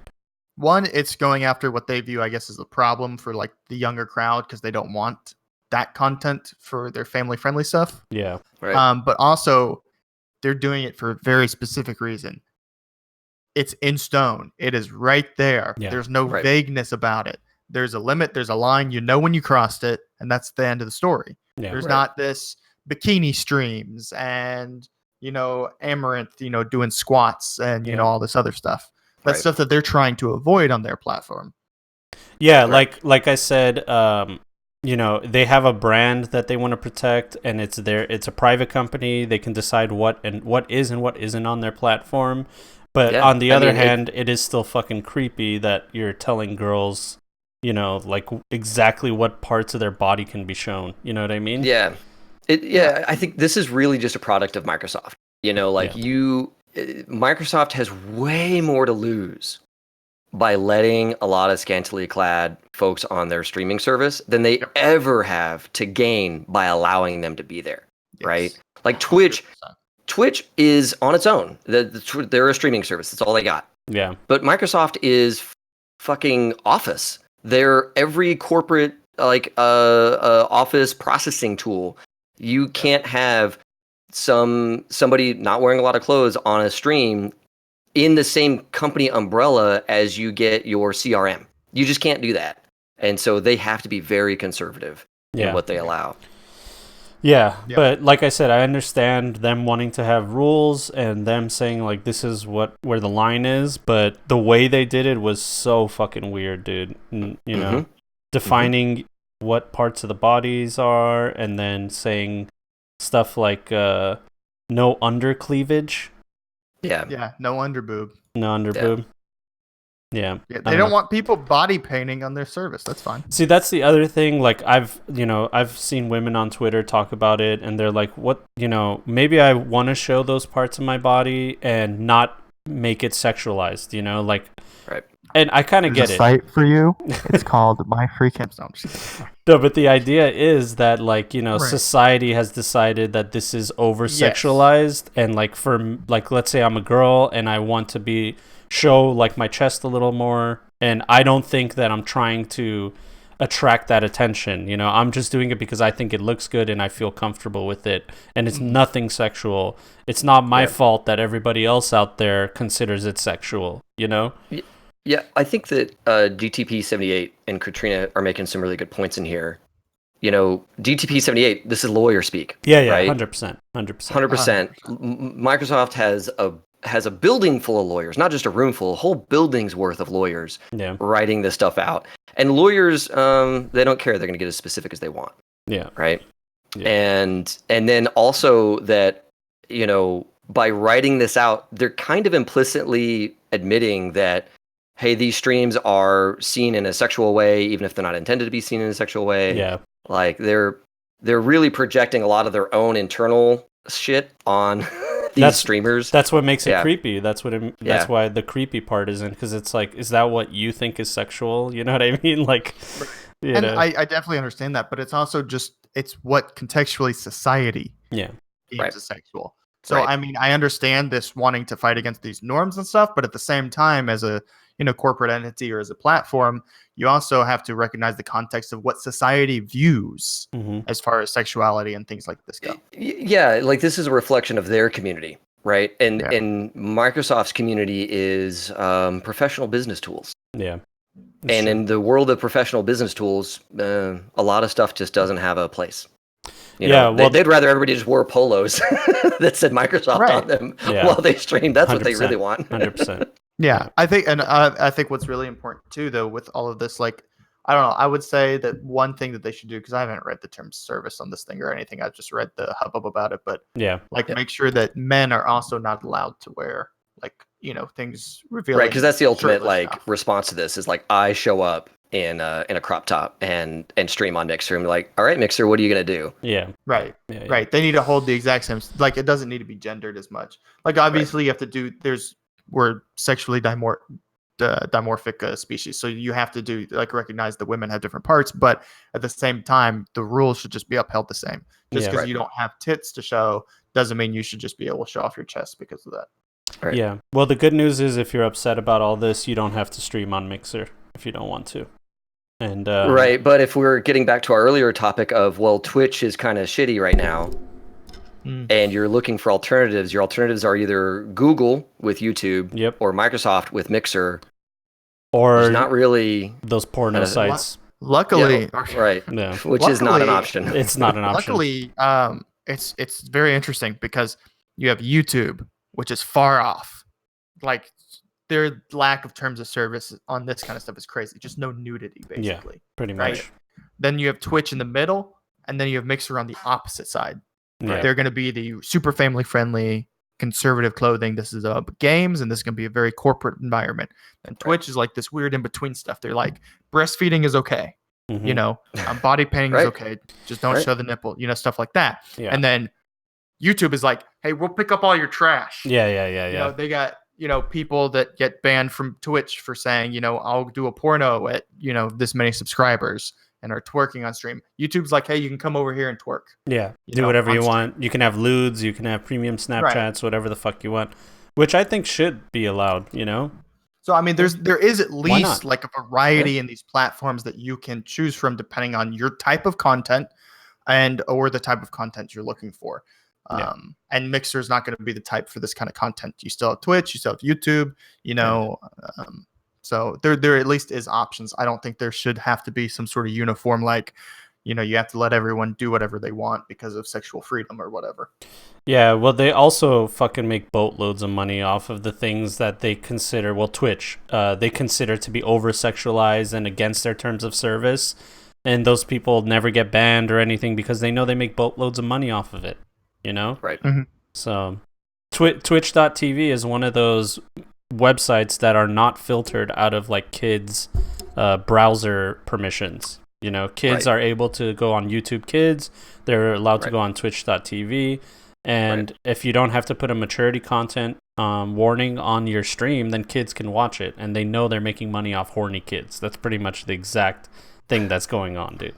That's what it is. It's just like a bunch of kids that the parents are trying to do their best to keep them away from stuff that are adult only, but kids are finding workarounds. It's just like those fucking weird YouTube algorithms for kids. That's interesting, because what you're making a point there tells me that, in 3 or 4 months, Twitch is going to get filtered out because, Mixer is the super safe alternative. Mm. And if your kid wants to watch gaming streams, they should go watch it on Mixer, because Mixer is going to be this like like Anglo-Saxon Protestant, safe place for them to be. A very hyper family friendly, sex phobic type of people that are like, come to Mixer. Exactly. Yeah.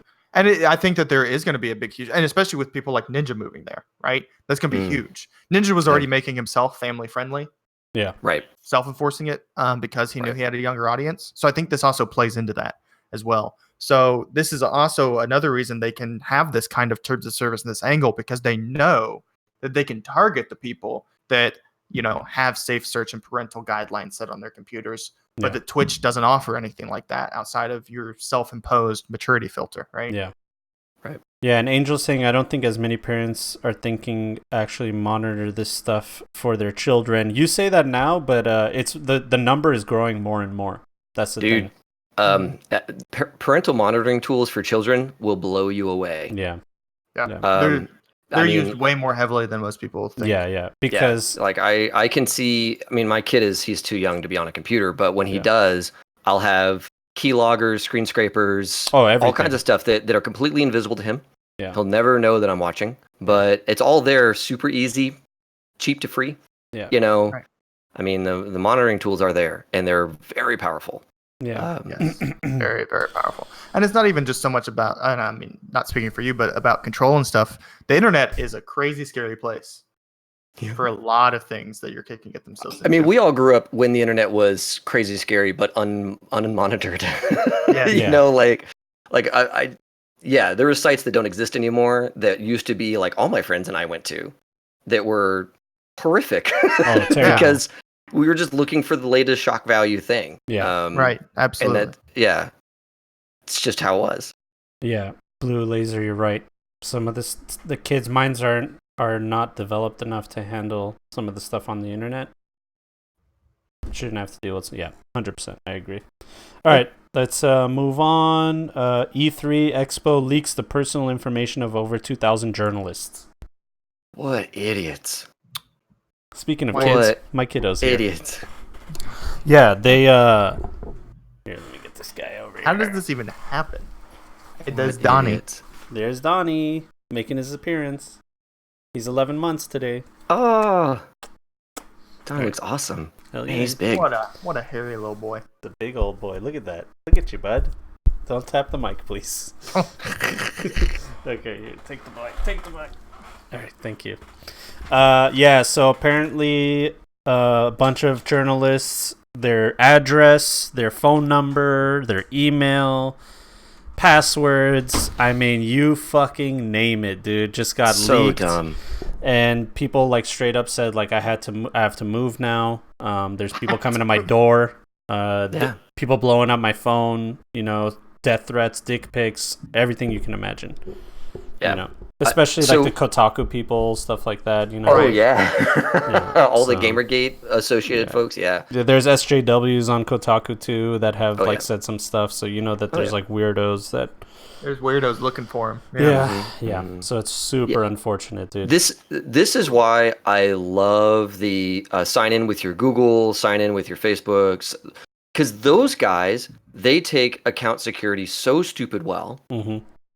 They have to. It's like, why are all these services, like I go to Gen Con, I go to all these other gaming conventions. I really wish they would stop making me use their authentication system and just let me use someone else's. Yeah. Because all these big names, they're much better at it than these little conventions would ever be. And it's so dumb. This is so easy to avoid.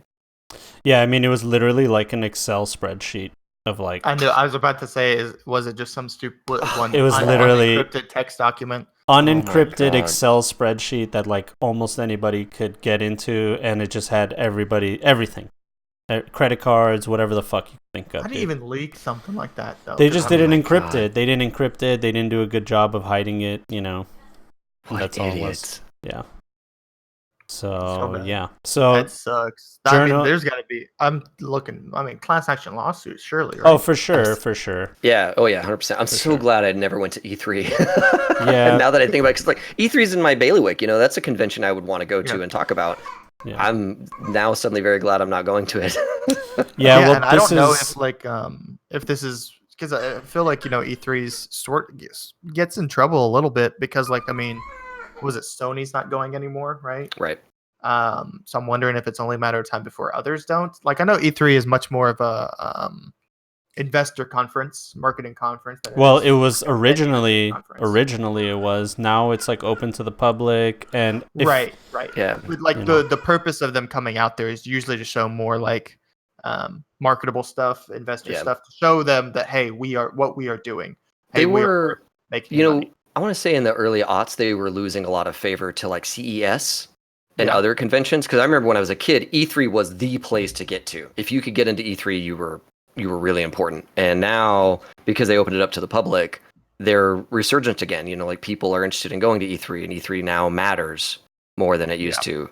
But yeah, a move like this is a real good way to not be important to the industry anymore. Yes, especially when I mean, most of your being as big as you are, most of it you are relying on the journalists.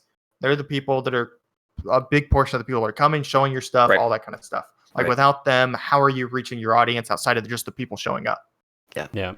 And a lot of the rhetoric going on with journalists and other podcasts that I listen to, they're saying like this will probably kill E3 because the class action lawsuit and the fines that they'll get from all this shit, because it's it's fines from all kinds of countries. It's not just the U.S. So I mean GDPR from Europe, they are baked. Oh, they're so ruined. I didn't even think of that. So ruined on GDPR alone. So they're saying this will kill them. That's a big fine, isn't it? Yeah, it's huge. And you get fined per user. per incident. Per incident. Not per incident, but per infraction. Yeah. Right. So the incident is this huge thing, but the infraction is each individual user. Right. And sometimes even each type of data. So like where they live, that's one type.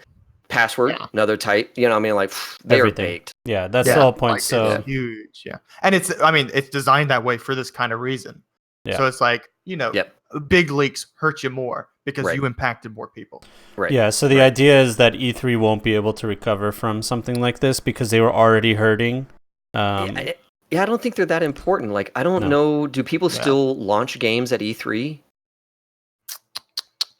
I don't know. They have news and stuff. I mean, if I look at things like BlizzCon and Sony's going to do their own thing and I know CES, consumer electronic. Yep. Whatever. CES, that's important because people do their stuff there. Right. And that's so much bigger than E3 you're talking about. Yeah. Right. Things involving cloning, things involving augmented reality, things involving medical equipment, or just luxury equipment, travel equipment. Like it's way bigger. as far as the variety of cool things you can see there and whatnot. Yeah. And so too bad for all these journalists. Hope that they can recover That from this. really sucks. I'm especially, sucks for people that are controversial figures, Yeah. and even people that, I'm not, don't necessarily agree with, but, that Yeah, you have been not in, liking like the Gamergate stuff and, whatnot with like some of the Kotaku people and stuff like that. This is really bad for them. Oh my And God, it guys. sucks so much because there's so many fucking crazy people out there that Yeah. were involved in some of this stuff. Yeah, Luke, good call out in the chat. A ton of Keanu games Reeves still and get stuff. announced. Yeah, good call. Oh yeah, there was that Keanu Reeves one. But Yeah. dude, look at this. It says helpful links. Registered media list is one of the links, and I think that's where they got it from. It was literally So somebody just linked the Excel sheet there. on their main website. Oh my god. What? What idiots? No, wait. That would just increase the fines too, right? Because then you increase Yes. incidents of like viewage and downloads and stuff like that. Yeah, because you published it. It's not like somebody hacked it. You Ooh. published it. Yeah, that is Oof. real Oof. bad. Okay, maybe I don't know. I don't know Yeah. if it's gonna make it. Then. Yeah, like I don't. Wow. They're gonna get baked alive in Europe for sure. Especially if something happens to a journalist. Can you imagine? Just public Oh, outrage, dude. let alone. Yeah. I agree. I feel bad for everybody whose information got involved. Especially in if some of these people have to move. Like that's not even hyperbole. Some of these people are gonna have to. Yeah. Okay. Absolutely. All right. Let's see here. Let's do one more because we're getting to the end. The wife's calling. The Yeah. wife's putting her foot down. She's hungry. I got a hungry wife. Hungry wife, terrible life. Let's see here. I have a small one, like a little microcosm one, if you want. Sure. About world building. Go for it. So I don't have a link for you. Well, I guess you can go to our world building on Reddit. So there's a subreddit out there for anybody who makes worlds in their role playing games, right? You make your own continents and all that kind of stuff. There are now 2 competing tools in the world building scene. World Anvil, which has been around for a really long time. Oh, you use that? Awesome. Yeah. Okay. I use that. So they just streamed on Twitch their new UI. Did you see that stream? No.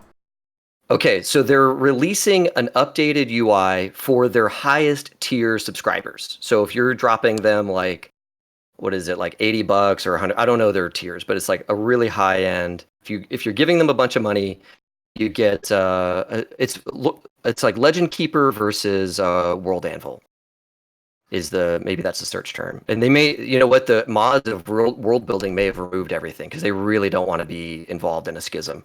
So you might have to just straight Google Legend Keeper versus World Anvil. There it is. Yeah.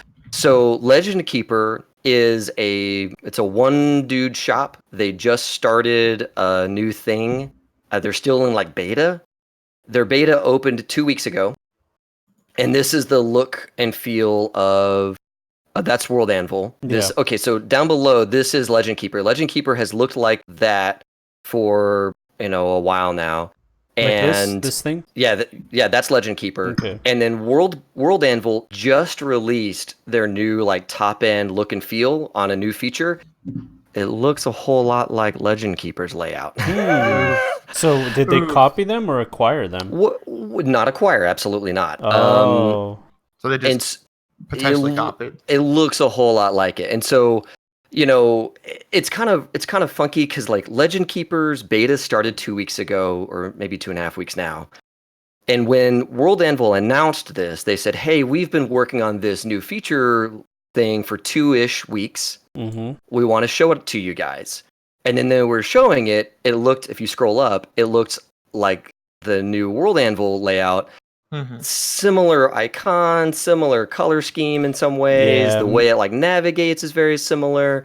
And so there's this huge hubbub of like, did you steal? Did you not steal? And like the guys of World Anvil came onto the Discord for Legend Keeper and we're like, all right, so we didn't steal. We've been working on this for months, even though our announcement said we've only been working on it for 2 weeks. It was this huge hubbub. And the guy who runs Legend Keeper was like, hey, everybody be cool. Don't jump on him. That's like, cool. Well, work on this in the background. At least they're taught. Yeah, I agree with Luke. It kind of looks like it's not that much of a leap Like it's not that much Right, of like a. it definitely is very similar, and you could, it's good to ask the question, right? What did World Anvil look like normally? Because they have a different UI normally, and they just swapped to this layout. Honestly, their UI sucks. I was thinking like these guys are gonna have to make a new account and stuff like that. So like, let me go to my. They're gonna have to make a new like program or something because this thing kind of sucks.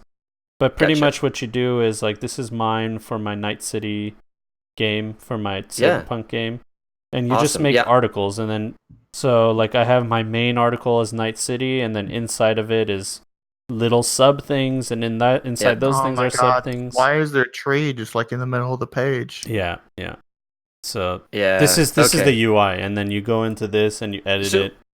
So I think the point is that when people were grousing about it, you look at this UI, Yeah. right? This is their best effort of making a UI. It's not that good.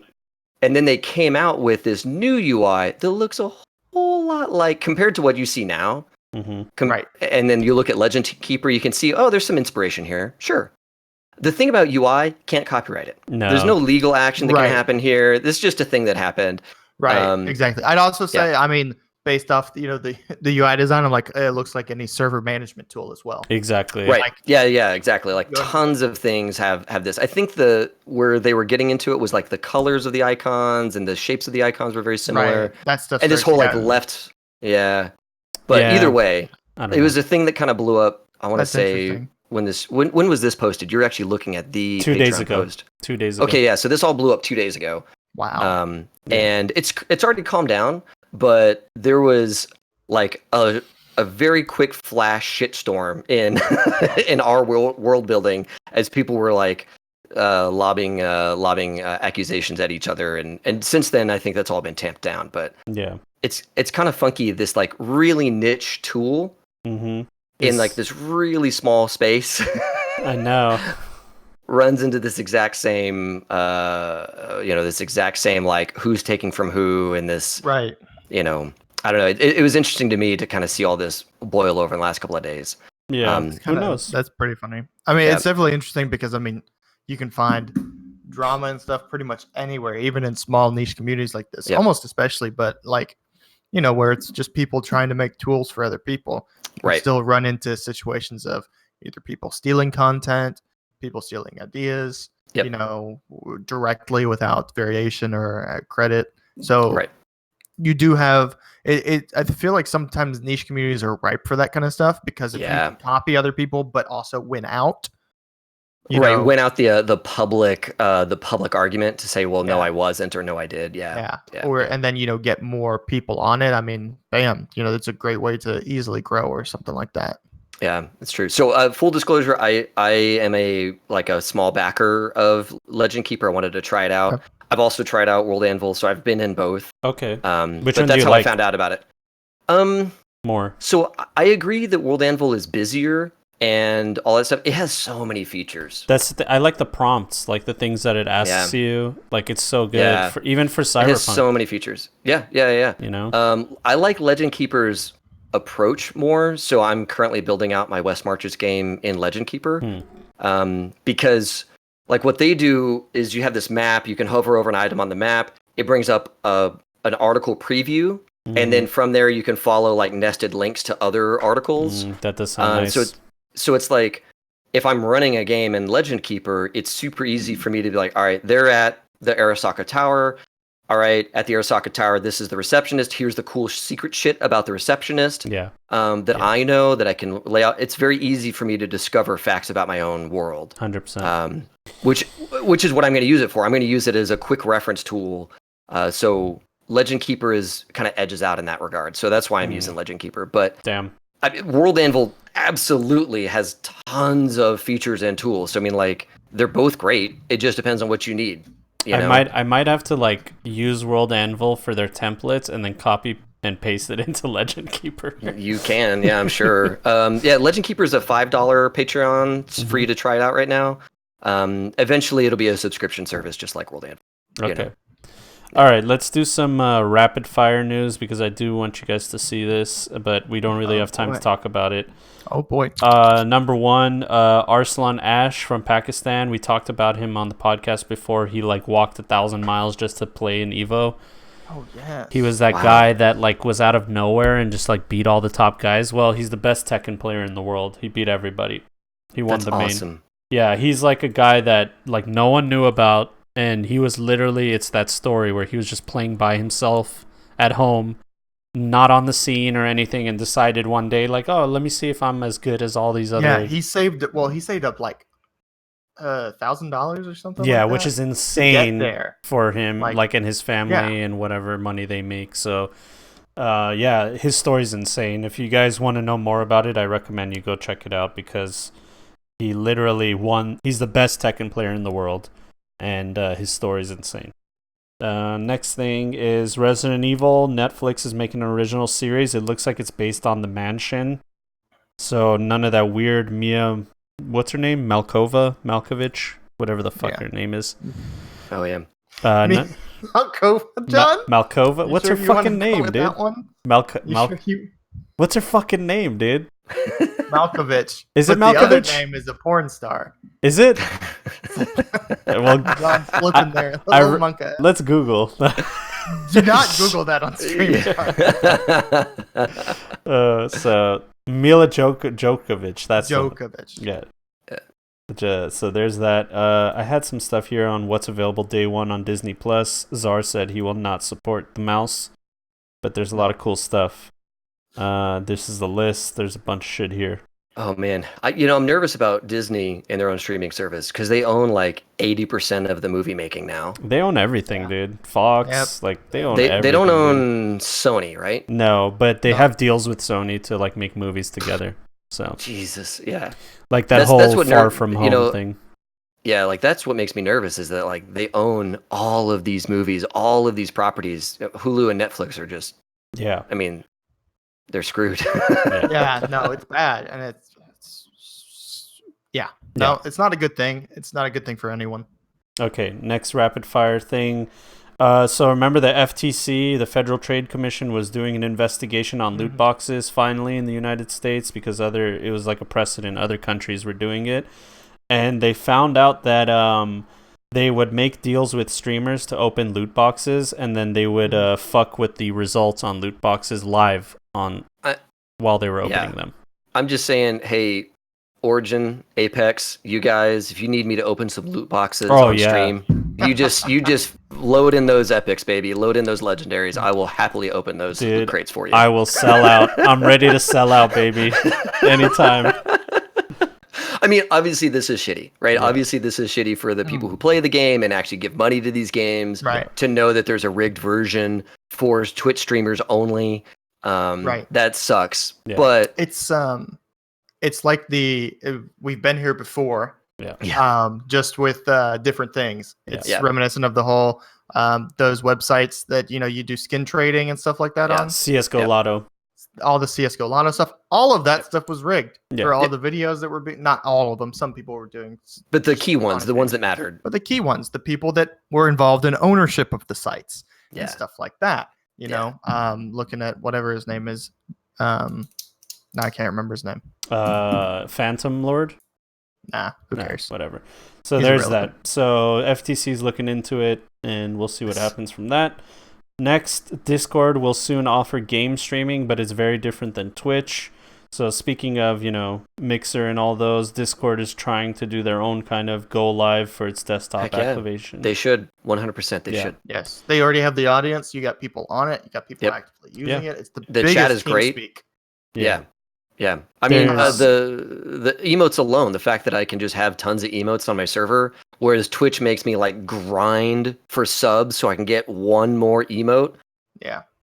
So dumb. I'm so glad that they're getting into this. But this sentence should kind of show you guys what it's all about. There's no webcam support for one thing, and it's limited to 10 viewers because of bandwidth restrictions and latency goals. So this is just the start, though. Yeah. Really is what should be looked at right now, because actually Discord has popped up a notification for me before, so I'm not sure if it's a rollout thing that they're slowly doing.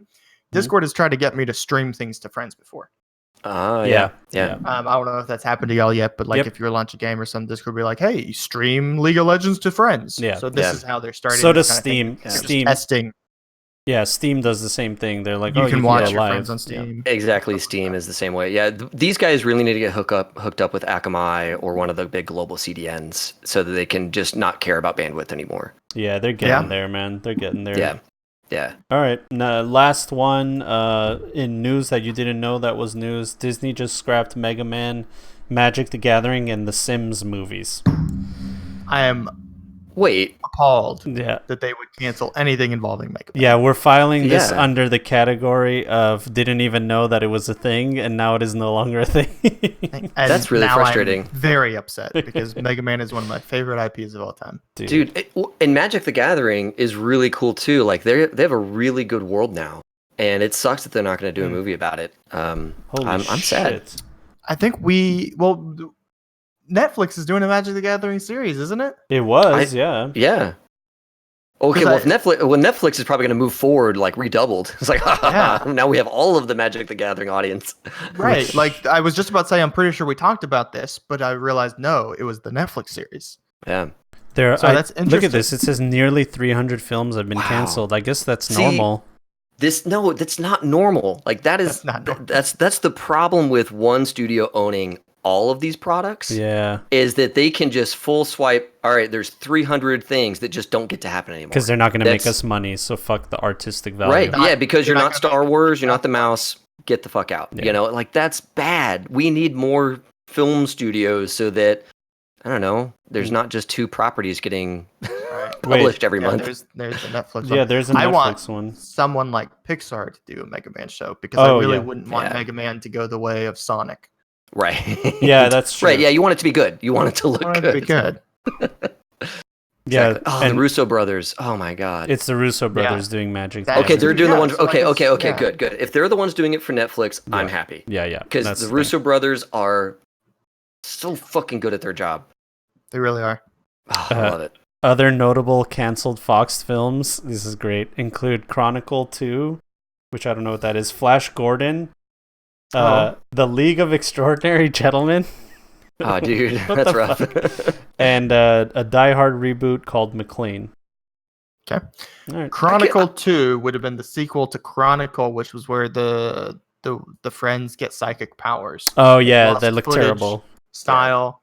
It's inspired by Akira, I believe. Mm. Yeah, Oops. yeah. It was not actually a horrible movie.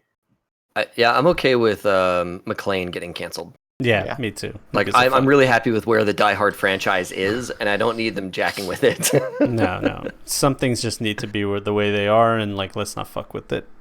All right, that's it, guys. We did almost 2 hours, I think. Jesus. We were fucking held like backed up from last week. We didn't do one last week.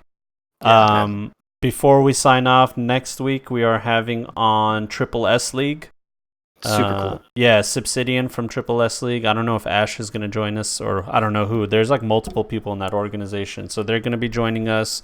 And Awesome. we're lining up some more guests after that. Hopefully Last Known Meal will join us soon. When he's not busy, I'm working with him. But we'll see. I don't want to put anything set in stone. But huge thank you to David from High Shelf Gaming, dude. Thank you for joining us. It was fucking Dude. awesome. We had such a good time, man. Thank you for having me, John. And dude, David, it's good to meet another Yes. David at all times. Yeah.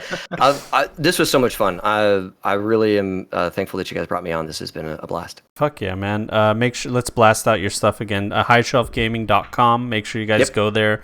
It'll have everything. YouTube, Twitter, Twitch. We're on all the things, man. YouTube, Twitter, Twitch. We have our own podcast. Right. On And you have your own Podbean. website, correct? Yeah, it's all on there. Yeah. BPR John is one of my community members. Yeah, John. His name is John, and Yeah. the other guy's name is David. So it's John and David. It's funny. He even said that he used to go by John growing up as well. Yeah, So that's fun. Perfect. Zara, you have anything to plug? No. Yeah, you never do. You No, I never fucking do. uncreative fuck. I got my Cyberpunk podcast with Luke the Goon, shout out, also known as The Dark Future. That's primarily on my YouTube channel, John the Wise.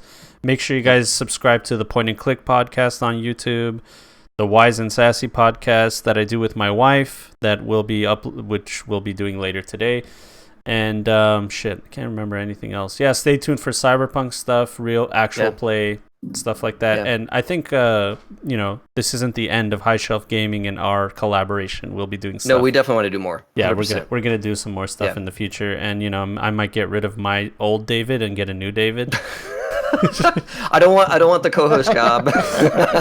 Don't worry, David, you're good. My co-host, he's always at threat of people wanting his job, so I get it. Oh shit! Really? Yeah, he's telling all of our friends, you can't have my job, it's my job. I know. Yeah, exactly. But, and then tomorrow I'll be on the High Shelf Gaming podcast. So stay tuned for that, guys. I will be a guest on his podcast tomorrow. Yeah, we record it. We don't do it live, so it's going to be an episode coming out not this coming week, but the week after. Sounds good. Okay. I'm down for whatever. Sounds sexy. Awesome. Anything else? It'll Anything be else fun. you wanted to mention, David, before we sign off? I'll just say chocolate ice cream is the shit. I love chocolate ice cream. Fucking love chocolate ice cream. My wife hates it. She's like, it's too much chocolate. That's what I want. It's more chocolate for you, man. That's what I fucking want. All right. So yeah, that's it. I forgot to play the music. All right, there we go. There it is. All right, guys, have a wonderful week. We'll see you next time. Bye. Yeah, he does that at the end. I don't know why that happened. You save it up all show and then does. you release it. I can just do it on demand. That's what we do. That's the main talent that he has for the podcast. It's the only talent I have. All right, guys. See you next week. Love you guys. Thank you for joining us. Bye. We pretend people care about our opinions. We pretend people care about our opinions.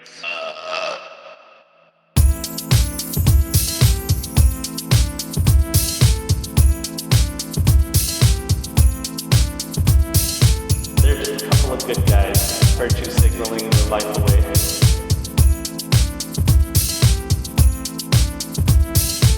It smelled like wet dog.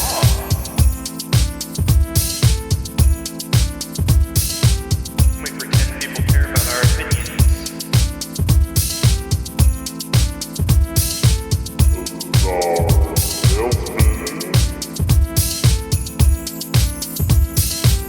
We pretend people care about our opinions.